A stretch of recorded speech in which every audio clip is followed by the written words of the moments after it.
अपनी स्क्रीन पर इस वीडियो को जरा ध्यान से देखिए। क्या हो रहा है जरा पता लगाइए। तो ये संसद परिसर की वीडियो है। यहाँ पर ढेर सारे विपक्षी सांसद जो राम मंदिर में चढ़ावा चोरी हुआ और देश भर के मंदिरों से जो चढ़ावा चोरी की खबरें आ रही हैं उसको लेकर एक ड्रामा कर रहे हैं, यानी नाटक कर रहे हैं, नाट्य रूपांतरण दिखा रहे हैं और बता रहे हैं कि किस तरीके से मोदी सत्ता के दौरान, आरएसएस की सरकार के दौरान और आरएसएस के लोग जब ट्रस्ट में घुसाए गए तो राम मंदिर को लूटा गया। इस वीडियो को देख लीजिए। इसके बाद हम तमाम चर्चा करेंगे कि किस तरीके से नीट पेपर लीक के मामले पर और अन्य पेपर लीक के मामले पर जो कानून बना है उसमें देश के युवाओं को क्या मिल रहा है, कुछ मिल भी रहा है या फिर कानून के नाम पर जुमला है। इसके अलावा इस बात को कायदे से समझिएगा, मसला बड़ा महत्वपूर्ण है क्योंकि जो कानून बनाया जा रहा है वो आपकी समस्याओं का हल बिल्कुल भी नहीं है, सिर्फ हल के नाम पर एक कथित नाटक बनाया जा रहा है। इसके अलावा बात करेंगे कि क्या विनाशकाले विपरीत बुद्धि के रास्ते पर मोदी शाह की जोड़ी चल पड़ी है। देश भर में युवाओं पर उनके खिलाफ एफआईआर हो रहे हैं, उनके खिलाफ कार्रवाइयां हो रही हैं, तो कहीं ये कार्रवाई उल्टी न पड़ जाए, क्योंकि आजकल देखने में आ रहा है कि मोदी शाह की गुजराती जोड़ी काफी डरी हुई है और डर में कहीं ये मामला पलट न जाए। इसलिए पहले ये वीडियो देखिए, इसके बाद हम बात करेंगे श्री संजीव पांडे जी से कि किस तरीके से एक बार फिर से कानून के नाम पर क्या देश के युवाओं को टोपी दी जा रही है। शर्मा दिखाई दे रहा है, पप्पू यादव जमीन पे बैठे हैं, भगवा कपड़ा पहन के आए हैं।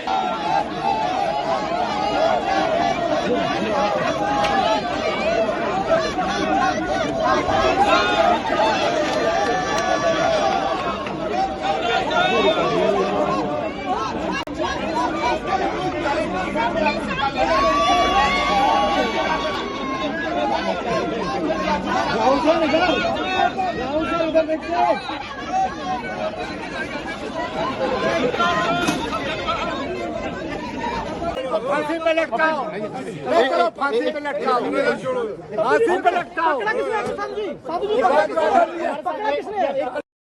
पकड़ लिए अयोध्या वाले हमारे साथ है पप्पू यादव, अलग रूप में आ जाए। अब यह क्या करेंगे?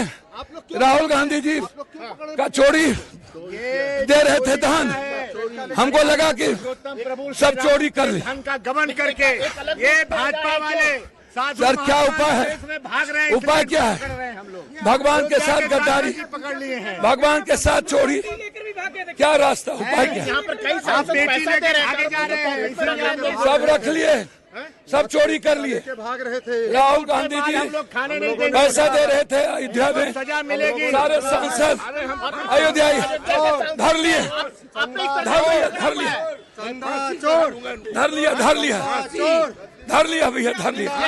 दे रहा है, कह रहे हैं कि चोर को आप बिना फांसी, कह रहे हैं बिना फांसी का नहीं छोड़ेंगे। इनको सभी समाजवादी सांसदों ने पकड़ लिया। धर लिया, जाने नहीं देंगे। ये पेटी छीन के ले चलेंगे। ये पेटी छीन के ये छीन लिए पेटी हम। तो सर बहुत बहुत स्वागत है आपका लोकहित इंडिया पर। सवाल यह है कि एक कहावत बड़ी आम है कि विनाश काले विपरीत बुद्धि। क्या लग रहा है कि वर्तमान सत्ता भी उसी रास्ते पे चल पड़ी है? जिस तरीके से देश के युवाओं को ट्रीट किया जा रहा है, पहले वादा किया जाता है कि एफआईआर वापस ले लेंगे, कोई कार्रवाई नहीं करेंगे, इसके बाद देश भर से खबरें आ रही हैं कि एफआईआर हो रही है, गिरफ्तारियां हो रही हैं, किसी को उठाया जा रहा है, प्रताड़ित किया जा रहा है। सबसे महत्वपूर्ण मसला ये है कि जो नफरती गैंग है उनको एक्टिव कर दिया गया है। जो काम पुलिस खुद नहीं कर रही है वो इन गैंग वालों से करवाया जा रहा है कि आप चुन चुन के लाइए, चेहरा पहचान के लाइए, हम एफआईआर करेंगे, और बहुत बड़ी आसानी से सब कुछ चल रहा है। इसके अलावा जिस तरीके से जंतर मंतर पे ऊंची ऊंची बैरिकेडिंग लगाई जा रही है और टारगेट किया जा रहा है। जिस दिन समझौता हुआ उस दिन पहली वीडियो में मैंने कहा था कि सत्ता का कैरेक्टर ये है कि फिलहाल डरे हुए हैं युवाओं से, इसलिए कोई भी वादा कर लिया, लेकिन इसका ये लोग कहीं ना कहीं प्रयास करेंगे कि भविष्य में इस तरह का आंदोलन न हो। तो क्या सरकार वही कर रही है और क्या ये करना इनके लिए उचित है? कहीं ये आगे चल के और ज्यादा बड़ा खतरा तो नहीं बन जाएगा वर्तमान सत्ता के लिए? आप इसे किस रूप में देखते हैं? देखिए, आपने एक साथ कई सवाल पूछ दिए और मैं हो सकता है कि सवाल आपने जो पहले पूछा है मैं भूल भी गया हूँ। सर सबका मूल यही है कि क्या विनाश काले विपरीत बुद्धि हो गया है? नहीं, देखिए, वर्तमान सत्ता को इस बात की बड़ी चिंता है कि उन्हें युवाओं से पराजित होना पड़ा है, और युवाओं से जो पराजित जो सत्ता हो रही है, जो सत्ता लगातार हार को देखना भी नहीं चाहती थी, जी। विदेशी फ्रंट पे लगातार हारने वाली सरकार ये नहीं चाहती थी कि घरेलू मोर्चों पे उसे झुकता हुआ नजर आए। विदेशी मोर्चों पे लगातार ये झुक रहे थे, हर जगह घुटने टेक हाँ, रहे थे, उसकी हर जगह आदत हाथ जोड़ रहे थे, यूएस हुँ, के सामने तो कभी रशिया के सामने तो कभी कहीं। हुँ, वो घर पे हारते हुए उनको लग रहा था कि घर पे तो हम हार ही नहीं सकते, यहाँ की जनता जो है संतोषी है, 5 किलो अनाज में खुश है, लड़के रील बनाने में व्यस्त है। प्रधानमंत्री जी को जिस डाटा पे, जिस आटा पे, आटा और डाटा दोनों पे भरोसा था, 5 किलो आटा और 5 किलो डाटा, वो जी, दोनों ने प्रधानमंत्री जी को धोखा दिया है। और हुँ, ये निश्चित रूप से इनको बहुत बड़ी एक जो हार मिली है, तो उस हार से खुंदक खाए हुए हैं और उस खुंदक में कुछ भी कर सकते हैं। हुँ, लेकिन दिलचस्प बात यह है कि अब 2 बातें आती है। पहली बात तो ये आती है कि जब लड़कों पे एफआईआर हो रहा है, राज्यों में अलग-अलग जगहों पे, या जी, इनके लोग शिकायत कर रहे हैं, तो हुँ, यहाँ पे जिम्मेवारी राहुल गांधी की, कांग्रेस जनता पार्टी की, सबकी बनती है कि हुँ, वो क्या कर रहे हैं। क्योंकि जो छात्र आए थे उन्होंने बहुत लंबे-लंबे भरोसा दिया था।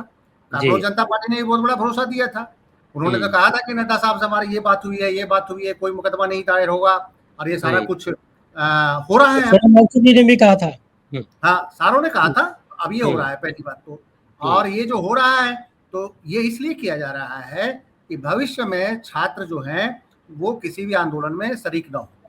हुँ, ये मतलब कि जो एक माइंडसेट है कि आंदोलन के बाद पुलिस दमन, हार हुँ, के बाद एक बार फिर पुलिस का दमन शुरू करो, ताकि हुँ, लोग आंदोलन में आने से बाज आए, उनके घर वो वाले रोके, करें। देखो क्या मिला, हुँ, आंदोलन में चले गए, तुम्हें क्या मिला, तेरा कैरियर बर्बाद हो गया। ये उस टेंडेंसी से काम किया जा रहा है कि जैसे हुँ, जिलों में एफआईआर होगा, उनके माँ हुँ, बाप डर जाएंगे, फिर माँ बाप हुँ, अपने बच्चों को रोकेंगे, पड़ोसी जो हुँ, देखेगा वो अपने हुँ, बच्चों को रोकेगा कि देखो अपने पड़ोसी के साथ ये हाल हुआ। इस टेंडेंसी से काम हो रहा है। लेकिन सवाल अब ये है कि बेसिक जो फॉर्मूला है और जो हुँ। बेसिक जो समस्या है उसको दूर करने पे कोई भी तैयार नहीं है। और नहीं, उनको नहीं ये सर नहीं सर पता। पहले पहले इसका इसका जवाब आपसे चाहता हूँ कि ये जो सरकार कर रही है, क्या ये अपनी मंसूबों में कामयाब होगी या फिर इसका भी उल्टा रिएक्शन हो सकता है?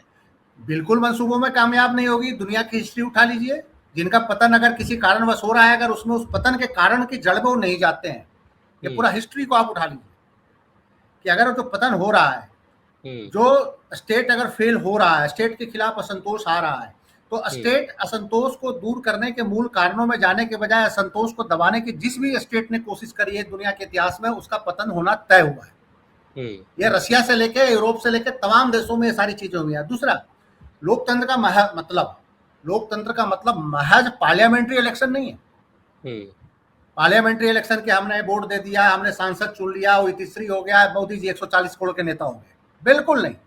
हुँ, लोकतंत्र का जो एक इंपॉर्टेंट पार्ट, पार्लियामेंट एक इंपॉर्टेंट पार्ट जरूर हो सकता है, लेकिन लोकतंत्र का एक इंपॉर्टेंट पार्ट धरना, प्रदर्शन, आंदोलन भी है। जी, जिस देश में धरना, प्रदर्शन, आंदोलन न हो, तो समझिए वहां लोकतंत्र मरा हुआ है, ऑटोक्रेटिक है। हुँ, वो तो हुँ, पुतिन भी 90% वोट लेके जीत जाता है रशिया में। दुनिया के जी, कई देशों में जहां तानाशाह है वो वोटिंग कराते हैं। हुँ, अफ्रीका बिल्कुल, के कई देशों में ऐसे वोटिंग होते हैं। तो हुँ, मेरा ये कहना है कि डेमोक्रेसी का जो इंपॉर्टेंट पार्ट धरना और प्रदर्शन है। अब धरना प्रदर्शन में जो आंदोलनकारी छात्र उन पर मुकदमा दर्ज कर रहे हैं, तो आप सोच रहे हैं असंतोष है दब जाएगा, लेकिन बिल्कुल नहीं। असंतोष के हुँ, जो कारण है हुँ। उसका समाधान आपको ढूंढना पड़ेगा कि हुँ। बेरोजगारी है, भ्रष्टाचार है, गरीबी है, ये तो सारे सर कारण है। जहाँ तक आपने कारण का सवाल उठाया है, सर जी, आपने कारण का सवाल उठाया कि कारण का समाधान ढूँढना चाहिए। तो सरकार ने समाधान के नाम पर एक कानून बना दिया। उस कानून में क्या है और क्या वो समाधान ला पाएगी?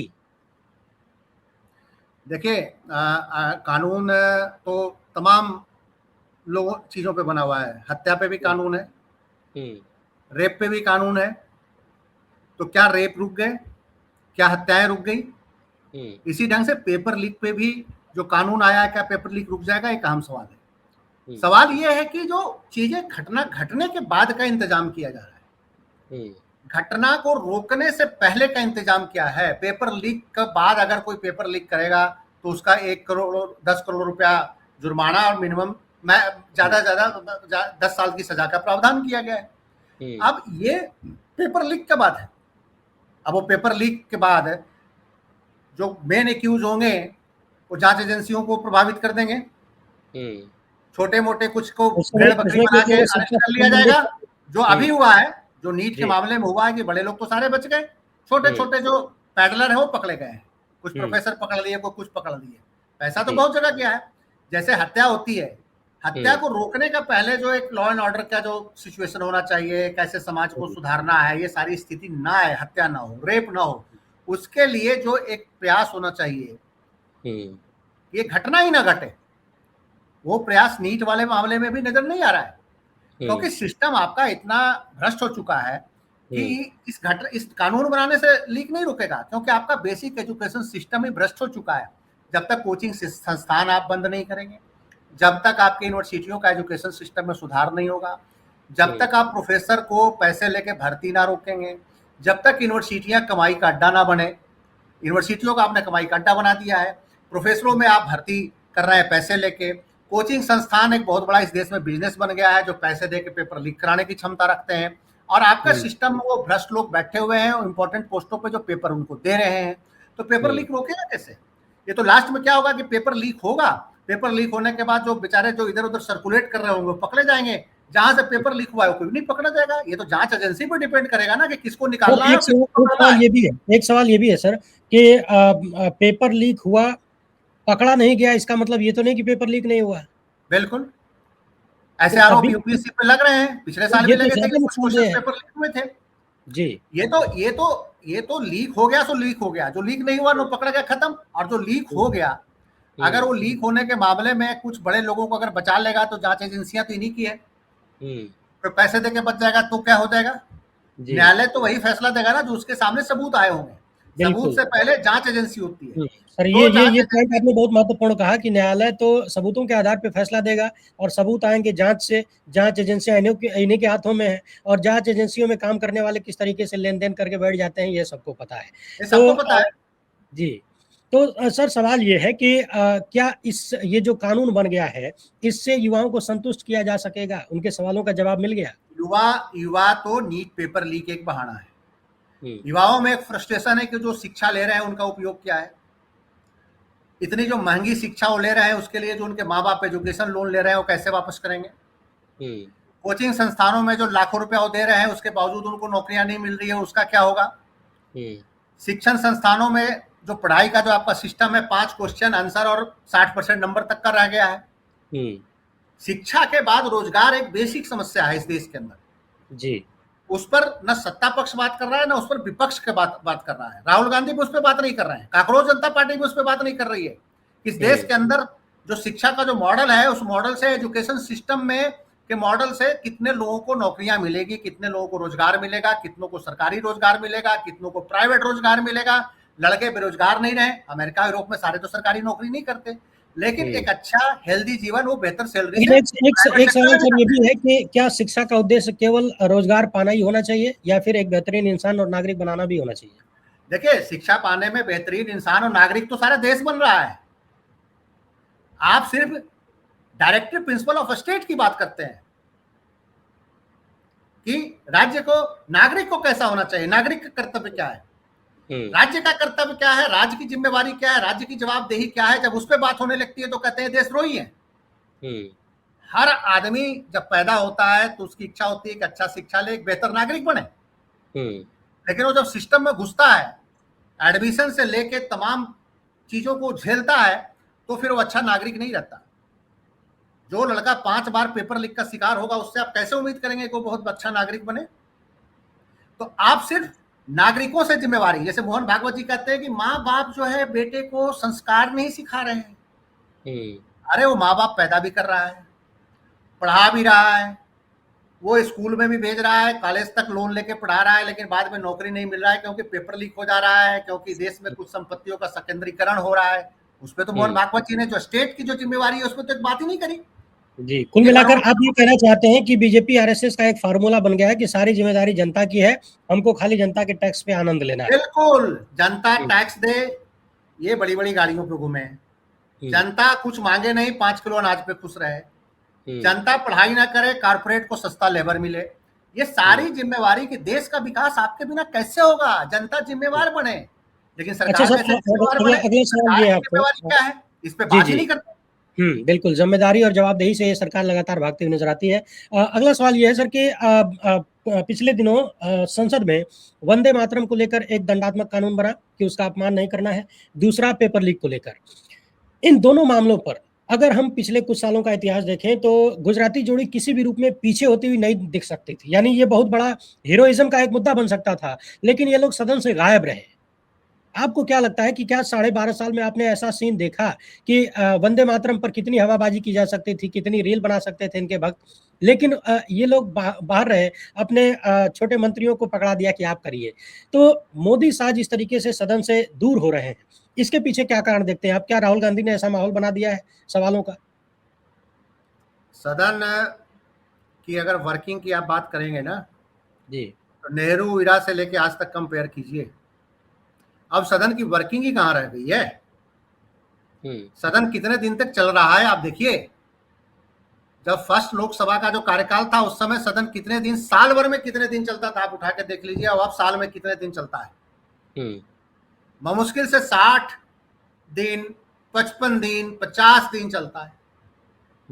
और 50 दिन में भी सारे हंगामे के भेंट चढ़ जाता है, क्योंकि सरकार भी चाहती है कि हंगामे के ही हंगामा हो और किसी परेशानी यहाँ से निकल जाए, बिना किसी बहस के पार्लियामेंट में बिल पास हो जाए। सदन के जो इंटरनल पार्ट्स हैं, स्टैंडिंग कमेटी ऑफ पार्लियामेंट, आप उनकी मीटिंग का देख लीजिए क्या हश्र होता है। तो ये तो लोकतंत्र के नाम पे एक मजाक उड़ाया जा रहा है इस देश के अंदर। और जो सदन की गरिमा आप देख लीजिए कि प्रधानमंत्री पिछले 10 साल 12 साल में कितने दिन रहे हैं पार्लियामेंट के अंदर उपस्थित। प्रधानमंत्री की जगह गृह मंत्री बैठे होते थे देखा जाए तो, लेकिन इस बार ऐसी परिस्थिति आ गई कि गृह मंत्री भी कम दिख रहे हैं। क्यों कम दिख रहे हैं? क्योंकि इस समय सीधा गृह मंत्री जी निशाने पे हैं, क्योंकि उनके ये भी नहीं कह सकते कि वो बिहार की पुलिस थी जी, वहां के मुख्यमंत्री जवाबदेह हैं। ये भी नहीं कह सकते पंजाब की पुलिस थी, ये नहीं कह सकते कि वो मध्य प्रदेश की पुलिस थी कि वहां के मुख्यमंत्री जवाब देंगे। अब जो पुलिस है वो सीधा मुख्यमंत्री जी के नियंत्रण में नहीं है, वो गृह मंत्री जी के नियंत्रण में है। दिल्ली नेशनल कैपिटल है और पुलिस ही एक ऐसा डिपार्टमेंट है जो अगर वहाँ आज केजरीवाल होते तो कहा जाता है कि राज्य के सब्जेक्ट में police and law and order Delhi में नहीं है। जब दिल्ली स्टेट बना था तो उस समय जो है ये पुलिस जो था सेंटर के उसमें था। कई तर्क दिए गए थे कि यहाँ पे एम्बेसीज हैं और बहुत सारी चीजें हैं, दुनिया के तमाम लोग आते हैं, पार्लियामेंट है। पिछले कुछ सालों में हमने देखा कि केजरीवाल की सरकार को पुलिस के लिए जिम्मेदार बता दिया जाता था। इतना बड़ा झूठ। देखिए वो केजरीवाल तो का तो और उसके जो गवर्नर के भी जो झगड़ा चला तो तमाम बातें आती थी। सवाल ये है कि सारे लोग जानते हैं कि गृह मंत्री के नियंत्रण में सारा कुछ है दिल्ली पुलिस। फिर उन्होंने जो पैलेट गन चलने से पहले और सोनम वांगचुक को उठाने से पहले अपने खासम खास इंटेलिजेंस ब्यूरो के ऑफिसर थे, उनको यहाँ पे दिल्ली पुलिस में लगाया। और उसी के बाद सोनम वांगचुक उठे, उसी के बाद पैलेट गन चल गया, उसी के बाद लाठी चला, उसी के बाद लड़कियों के साथ दुर्व्यवहार हुआ।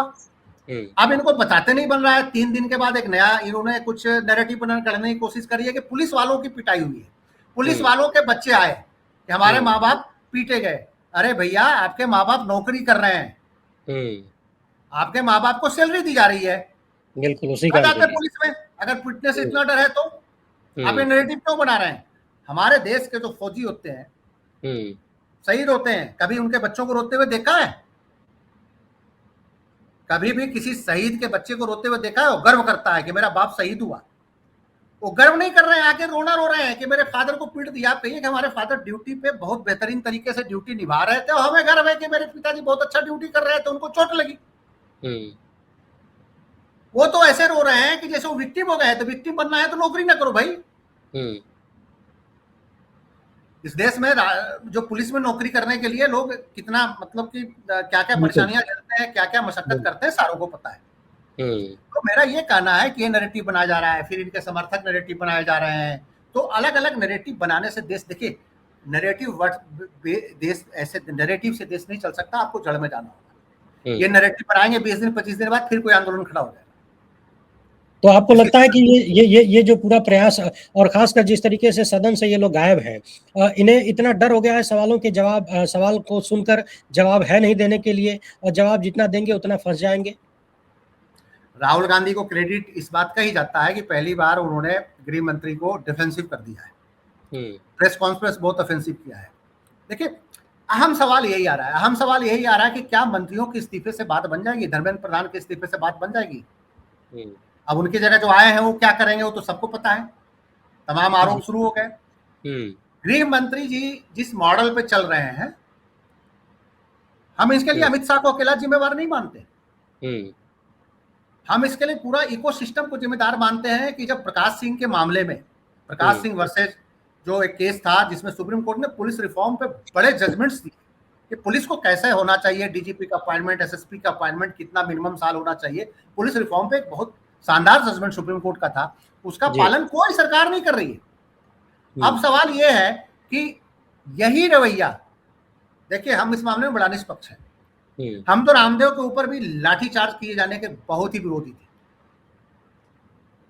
रामदेव और उनके समर्थकों पे जो लाठीचार्ज जिस दिन से दिल्ली पुलिस का गया था, तो पुलिस की मानसिकता और पुलिस के पॉलिटिकल जो मास्टर्स इस्तेमाल करते हैं और दुरुपयोग करते हैं, उसका एक उदाहरण बना और पुलिस फिर उसी हिसाब से होती गई।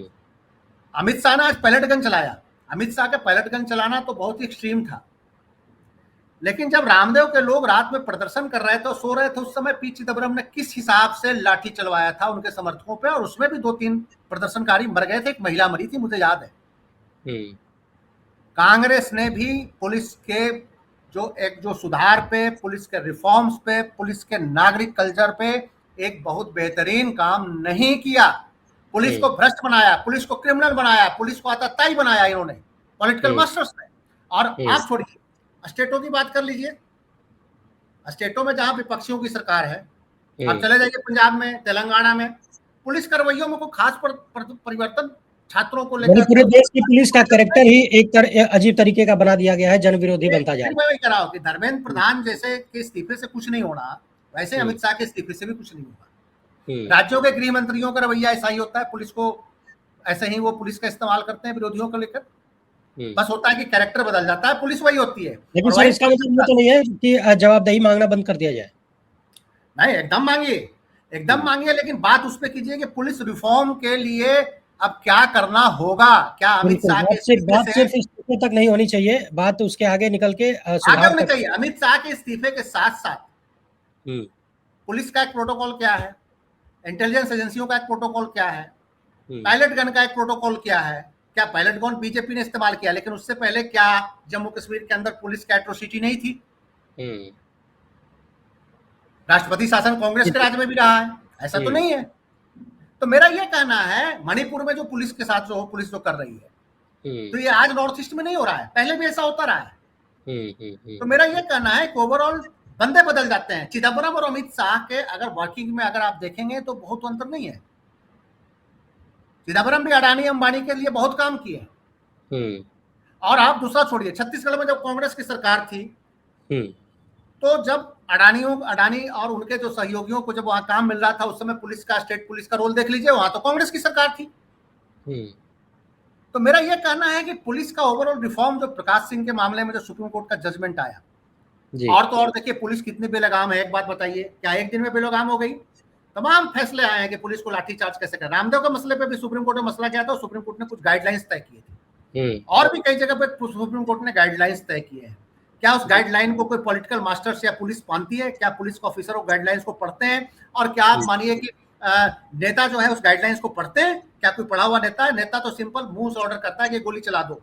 जैसे इस मामले में हुआ है, पैलेट गन चल गया, किसने चलाया अभी तक पता थोड़ी चल रहा है। कुछ लोग कह रहा है कि मजिस्ट्रेट ने ऑर्डर किया था, अमित शाह ने थोड़ी ऑर्डर किया। तो मजिस्ट्रेट का ऑर्डर दिखा दो भैया, सिविलियन मजिस्ट्रेट एडीएम था, ऑर्डर दिया होगा, वो कहीं ना रिकॉर्ड में तो होगा उसका रिटर्न ऑर्डर। दूसरा, सीआरपीएफ की इंटरनल इंक्वायरी में आ गई बात कि एक दिल्ली पुलिस के अधिकारी ने आरएएफ के जवान को कहा कि पैलेट गन चला दो। दिल्ली पुलिस के अधिकारी किस हैसियत से उसको जवाब दे रहा था, ऑर्डर कर रहा था कि पैलेट गन चला दो?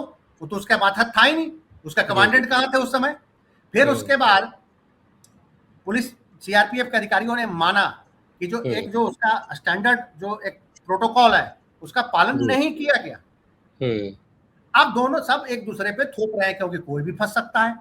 तो सवाल है कि जवाबदेही तो किसी पे तय होगी ना। कि पैलेट गन या पैलेट, एक तो जवाबदेही है कि पैलेट क्या अपने बच्चे जो 18 साल से 30 साल के बच्चे प्रदर्शन कर रहे हैं, क्या उन पे पैलेट गन चलाना वाजिब है? क्या उन पे AK-47 चलाना वाजिब है? सिवान में जब AK-47 चला तो उसको किसने आदेश दिया था? कौन से एसडीएम ने आदेश दिया था कि आप AK-47 चला दो? बिल्कुल। पुलिस का जो फर्स्ट जो जनरली मैंने भी आंदोलन देखे हैं, पुलिस का जो पहला जो काम होता है कि आंसू गैस छोड़ता है। आंसू गैस से आंख में लालिमा आती है, लोग भागते हैं।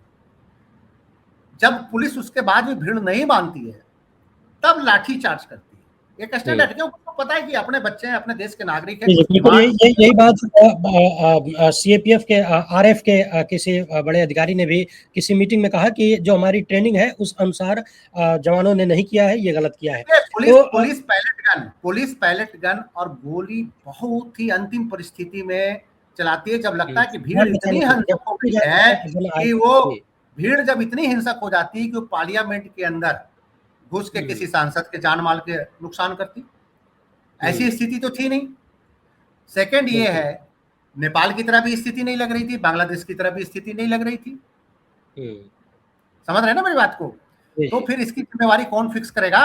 वो सारी जांच होने से बाद पहले ही ये नए नैरेटिव गढ़े जा रहे हैं स्टूडेंट्स के प्रति, जगह जगह एफआईआर करा के उनको गिरफ्तार। और इसके लिए राहुल गांधी, चाहे कांग्रेस हो, चाहे आम आदमी पार्टी हो, चाहे कांग्रेस जनता पार्टी हो, ये तय करे कि ये जो समझौता हुआ, चलिए समझौता तो कांग्रेस जनता पार्टी ने किया, लेकिन राहुल गांधी चूंकि मुख्य विपक्षी दल है, उनकी एक जिम्मेवारी बनती है कि वो इस चीज को तय करें कि ये चीजें न हो। और दूसरी सबसे बड़ी बात है कि सारा कुछ दिल्ली से नहीं होता, इनको जाके छात्रों के बीच देश भर में संवाद करना चाहिए। अब दिल्ली पे आप ही कह रहे हैं कि जंतर मंतर पे केंद्र बन रहा है, ये इनके एक और भूल है। जंतर मंतर पे जब केंद्र बना था उसी समय बिहार के हर जिले में प्रदर्शन हो रहे थे, उत्तर प्रदेश में भी कई जिलों में प्रदर्शन हो रहे थे। जी जी, तो मेरा सवाल सर यही है कि जंतर मंतर पे बैरिकेडिंग लगा देने से अगर वहां लोग इकट्ठा नहीं हो पाए, मान लीजिए पुलिस ने रोक लिया, वहां इकट्ठा नहीं होने दिया, तो क्या ये गुस्सा खत्म हो जाएगा? कहीं ये उल्टा ना हो जाए देश भर में? 8 करोड़ बेरोजगार हैं, नीट पेपर तक मसला तो है ही नहीं। 8 से 10 करोड़ युवा बेरोजगार घूम रहे हैं डिग्री लेके जी। मसला नीट पेपर का तो है ही नहीं है अकेला, नीट पेपर तो एक बहाना है, कांग्रेस जनता पार्टी एक बहाना है। पिछले 10-12 साल से लोगों का गुस्सा फूट रहा था, समाज के हर तबके में गुस्सा है। जो इनके समर्थक नैरेटिव बना रहे हैं वो लोग हैं जिनको कुछ ना कुछ रोजी रोटी मिला हुआ है इस सरकार में। इनके मेजोरिटी लोगों से पूछिए कि आपके बच्चों की क्या स्थिति है, जो इनके समर्थक हैं, जो इनके लिए दरिया बिछाते रहे उम्र भर दरिया बिछाते रहे, रो रहे हैं कि हमारे बच्चों का कुछ नहीं है, रोजी रोटी तक नहीं है। तो सवाल ये है कि ये आंदोलन को दबाने का समय नहीं है, इन बच्चों को दुश्मन समझने का समय नहीं है, इन बच्चों को अपना बच्चा समझ के इनसे संवाद करने की जरूरत है। बहुत आपने 12 साल अडानी अंबानी के लिए कर लिया, अडानी अंबानी भी तभी बचेंगे जब लोग आपको वोट देंगे, आपको सत्ता में लाएंगे। मतलब कि हर चीज की खत होती है। अब तो पुराने जमाने गए, पुराने जमाने में पॉलिटिशियंस इतने बदनाम नहीं होते थे, कारपोरेट को मदद भी कर देते थे, अंदर खाते और जनता का भी मदद करते थे, उनका एक सेफ फेस उस मदद के पीछे एक सोच थी कि देश में उद्योग बढ़ेगा, लोगों को रोजगार मिलेगा। अब तो उल्टा हो रहा है, मदद भी हो रही है, रोजगार भी नहीं बढ़ रहा। मदद के साथ साथ इतने एक्सपोज हो चुके हैं कि आम जनता कर रही है कि हमारे ही नहीं, 24 घंटे तो अडानी अंबानी और कारपोरेट घरानों के लिए काम कर रहे हैं। जी जी जी, हर चीज उन्हीं के लिए कर रहे हैं। हर 24 घंटे में कितने फैसले ऐसे होते हैं जो प्रो पुअर है, जनता के पक्ष में है। आप अखबार उठा के देख लीजिए, 24 घंटे में अगर 100 फैसले हुए तो 98 फैसले जो है कारपोरेट के हक में है। किसान विरोधी है, गरीब विरोधी है, मजदूर विरोधी है। लेबर कोड लेके आए ना इस सरकार में, आपके सामने है। तो लेबर कोड लेके आए तो क्या है, वो मजदूरों के हक में। आप पढ़ लीजिए पूरा लेबर कोड। नहीं, मैंने तो इसकी रिपोर्ट भी किया था। लगातार काम करते हैं प्रधानमंत्री जी, लेकिन 140 करोड़ के जनता का नहीं करते, जिसका वो बार बार नेता होने के दावा करते हैं कि हम सबसे लोकप्रिय प्रधानमंत्री हैं, 140 करोड़ जनता के ने हमको चुना है। अरे आपको चुना तो सिर्फ 22 करोड़ लोगों ने है, 140 करोड़ लोगों ने आपको चुना कहाँ है? और जो अभी वोटर नहीं बने अल्फा वाले, वो भी सड़क पे आ गए, वो भी आपका समझ गए करतूत क्या है। जी जी, अल्फा और जेनजी सब एक साथ अगर सड़क पे आ गए तो बातचीत के अलावा कोई रास्ता नहीं है। सरकार को उम्मीद है कि सद्बुद्धि आएगी और बातचीत से सुधार की तरफ कदम बढ़ाएगी। बहुत बहुत धन्यवाद सर हमसे जुड़ने के लिए, और दर्शकों के लिए आपने इतना समय दिया, शुक्रिया।